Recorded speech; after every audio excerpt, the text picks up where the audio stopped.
নমস্কার বন্ধুরা, ক্ষণিকের অতিথি চ্যানেলে আপনাদেরকে স্বাগত জানাই। আজকের কালেকটিভ রিডিংয়ে ইউনিভার্সের তরফ থেকে কী কী মেসেজেস আছে দেখে নেব। জেনারেল কালেকটিভ রিডিং, সবটা সবার জন্য ম্যাচ করবে না, যেটুকু ম্যাচ করছে সেটুকু নেবেন, বাকিটা অন্যের জন্য ছেড়ে রেখে দেবেন। এটি একটা টাইমলেস রিডিং। আপনি যখনই দেখবেন তখনই রিডিংটি আপনার জন্য অ্যাপ্লিকেবল হয়ে যাবে। তো ঠিক আছে, আসুন দেখে নেওয়া যাক। ওকে, আচ্ছা। Change, I embrace my transformation, I courageously let go of the past. The magic of nature is in me. I am brilliant and I am blessed. প্রকৃতি একটা নির্দিষ্ট সময় পর পর পাতা খসায়, পুরনো পাতাকে ঝেড়ে ফেলে নতুন পাতাকে জীবনে স্থান দেয়।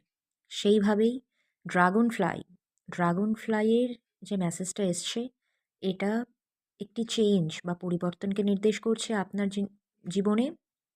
এই যে ট্রান্সফরমেশনটা হচ্ছে, সেটাতে রেজিস্ট করবেন না, সেইটাকে গ্রহণ করুন।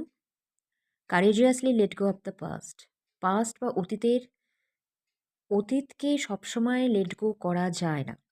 লেট গো করতে গেলে যথেষ্ট কারেজ বা শক্তির দরকার হয়। সেটা এখানে মান্যতা দেওয়া হচ্ছে, বলাই হচ্ছে, ইউনিভার্স জানে যেটা করা যায় না। যারা করতে পারে লেট গো, যথেষ্ট কারেজিয়াস তারা। ঠিক আছে, এবং তার জন্য আপনাকে কিন্তু পিঠ চাপড়ানো হচ্ছে, পিঠ চাপড়ে দিচ্ছে। The magic of nature is in me. নেচারের যা ম্যাজিক, সেটা হলো নতুন পাতার জন্য পুরনো পাতাকে বিসর্জন দিতে হয়। সেটা আপনার মধ্যেই আছে, সেই শক্তিকে উদযাপিত করুন নতুনভাবে। Prosperity, okay. Let go of the past, এখানেও same message. And embrace change, পাস্টকে লেট গো করুন এবং যে চেঞ্জটা বা পরিবর্তনটা আসতে চাইছে আপনার লাইফে, সেটাকে এমব্রেস করুন। অপরচুনিটিজ আর ক্লোজ অ্যাট হ্যান্ড, আপনি যখনই এটা করবেন তখনই সমস্ত অপরচুনিটি কিন্তু আপনার দরজায় এসে করা নাড়বে। Hop into this new day with joy, আনন্দের সাথে এই নতুন দিনে লাফিয়ে পড়ুন। Abundance and good fortune await you, abundance and good fortune আপনার জন্য অপেক্ষায়মান।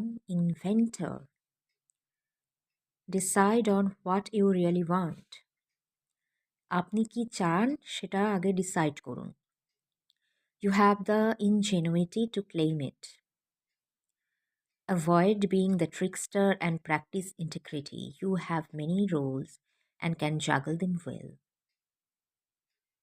আপনার প্রচুর রোলস আছে প্লে করার,